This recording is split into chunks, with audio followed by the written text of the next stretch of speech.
Yeah. Hello, my name is Ryan Lombatis. I'll be covering the first half of the Motivational Consulting Report for Sports Endeavors Incorporated.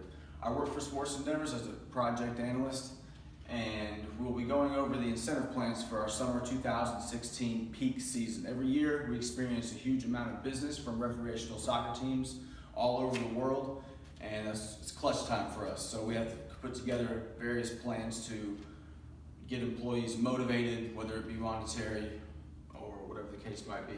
So one uniform equals one unit. Last year we had a goal of 30,000 units every single day. A unit consists of jersey and a pair of shorts, something simple like that. Okay, so in the past, what we did was in 2014 we had a gift card instead of. That didn't work very well because one, gift cards are taxed and employees did not know that going into it. So the gift card was really only valued at 60% of its worth after taxes. And it just wasn't a huge motivator because you were limited in where you could spend it. So the reward was not that great. In 2015, we did an attendance bonus where you work your regular schedule Monday, Tuesday, Wednesday, Thursday, Friday. And then if you worked either Saturday or Sunday, you got an additional $200 added onto your check every week. That didn't work because employees, they were burned out by the end of the week, and that reward was not great enough to justify coming in that 6th or even 7th day. So for 2016, we implemented a little bit different strategy. It was an incremental production-based plan. So our goal was still 30,000 units a day, and you received a monetary bonus every day if that goal was met. So on Mondays, we produced around 40,000 units, you got $50. Tuesday, 55, Wednesday, 60, Thursday, 65, Friday, $70. So as the week went on, you got more and more money. The total potential was $300. What we noticed is that Monday, Tuesday, Wednesday, we'd always come in strong, hitting our goals with plenty of room. And then by Thursday, Friday, that steam would run out and employees just weren't having it. They became satisfied with this amount right here, $165 around there, even though it was only about half of what they were, the potential they could get. So the biggest flaw there was they could kind of determine how much they wanted to make and then give it up after that.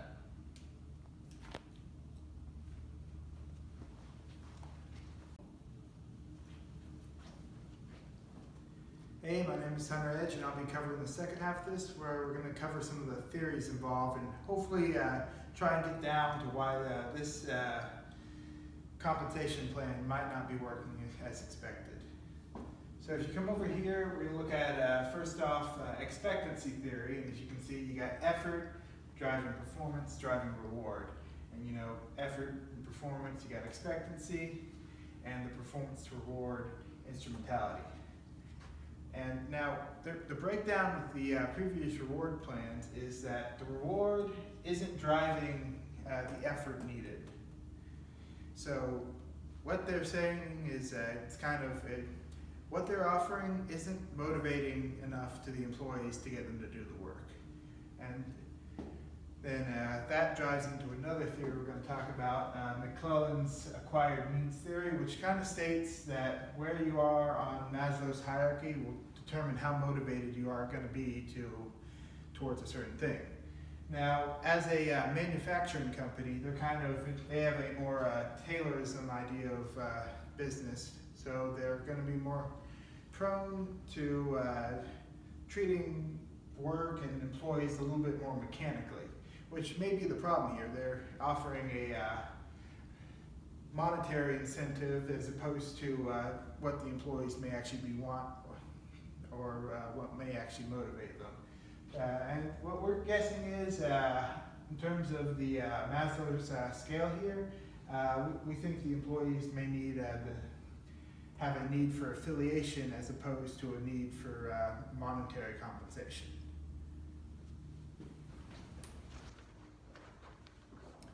All right, so we've gone over the motivational plan, what all it entails.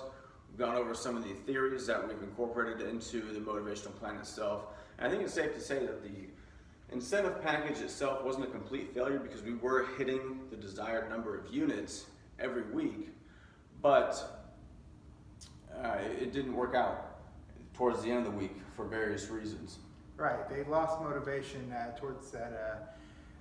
The reward just wasn't worth the extra time and effort to put into it. So with that, we can kind of take it two ways. So if we're looking at it through expectancy theory here, we can say that perhaps if we wanted to work through the whole week as a solution, we might make it a all or nothing plan where they have to keep up the production through the whole week in order to get the funds.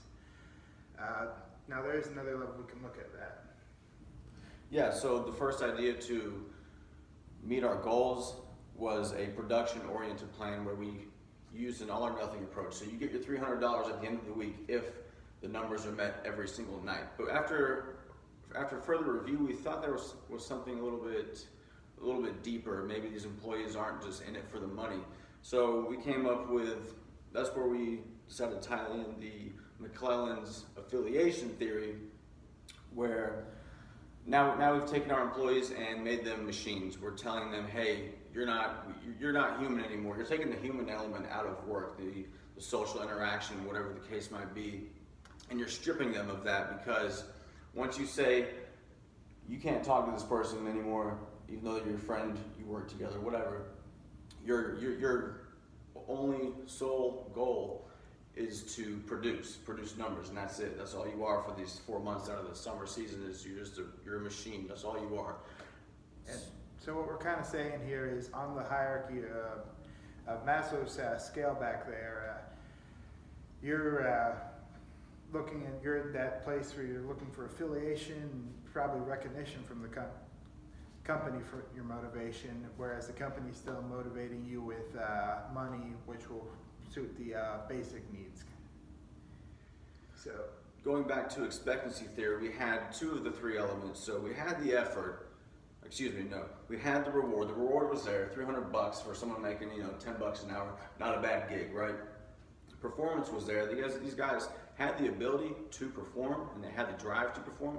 As you can see, point out earlier, they were hitting 40,000 apps, 40,000 units, Monday, Tuesday, and Wednesday, and then they dropped off immediately. So it came down to effort.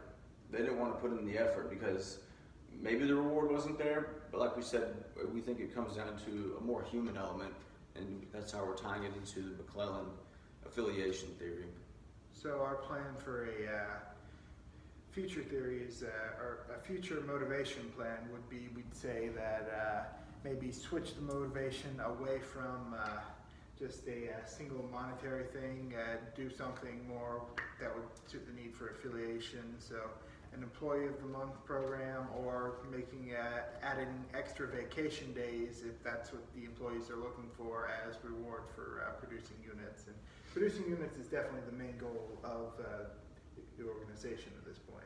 Yeah, it absolutely is, but at the same time, you want to take care of your employees. I think extra vacation time is an excellent idea, because the value of money only goes so far to an employee once they start to lose their identity, so to speak, in their job. I can be the hardest working employee, but if I don't have a sense of self-fulfillment and identity within my role in the organization, I might not have the same drive and care anymore. Right. So there you have it. Those would be our two recommendations. Either a single plan with all or nothing on a monetary reward, or switching it towards another reward system like vacation days or extra recognition. Thanks for watching. Thank you.